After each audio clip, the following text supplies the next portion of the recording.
Trong những ngày đầu năm, với bao công việc tất bật để đón Tết Nguyên đán 2010 đã khiến cho nhiều người cảm thấy mệt mỏi.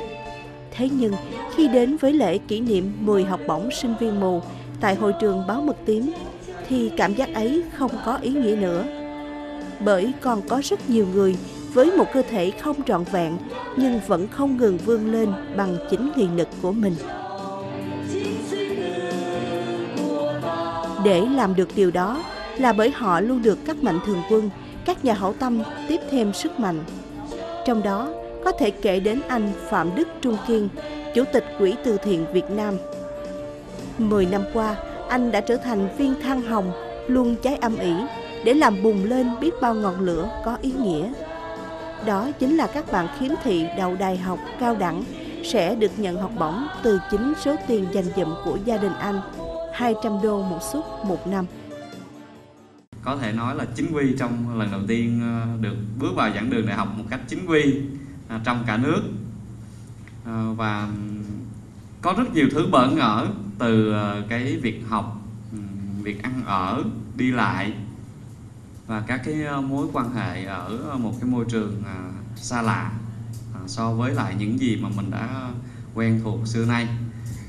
Thì tiền mà anh kia hỗ trợ đó thì dùng vào những cái việc đi lại hoặc là trang trải trong cái việc thuê nhà. Thì đó là những cái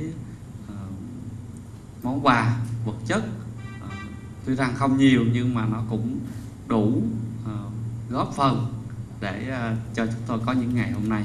Cái laptop của anh Kiên là một vũ khí rất lợi hại đối với em.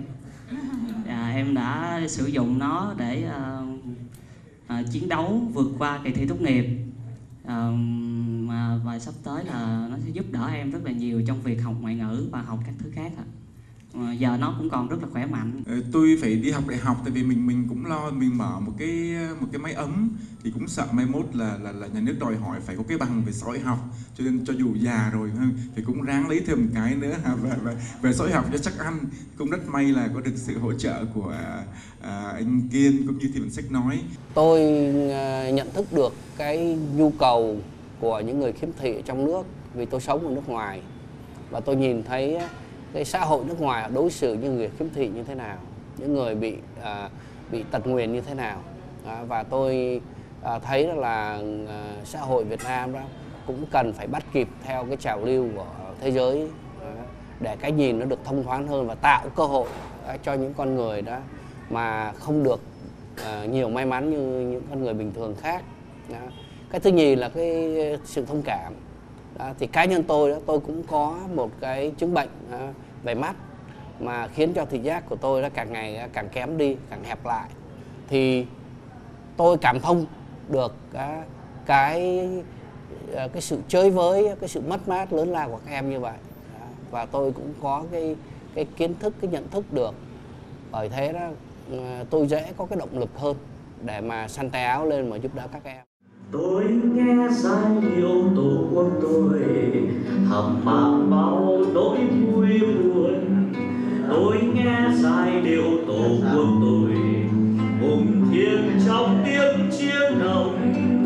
Tôi nghe trong đoàn quân đi, tôi nghe trong lời báo tố 1000 năm. Số lượng sinh viên được nhận học bổng trong 10 năm qua là 74 bạn, trong đó có 32 bạn đã tốt nghiệp và 42 bạn đang theo học đại học và cao đẳng. Tổng trị giá học bổng là 41.100 USD. Ngoài ra, còn có phần thưởng là một máy laptop dành cho sinh viên đạt điểm tổng kết cuối năm từ 7 trở lên. Phần thưởng này đã đem đến cho các bạn một sự động viên khích lệ rất lớn. Đến với buổi lễ hôm ấy, điều làm chúng ta nhớ và cảm động nhất chính là sự đồng cảm và tình người luôn đong đầy. Đến để thêm trân trọng những con người đã biết vượt qua nghịch cảnh, cùng những tấm lòng biết sống vì mọi người.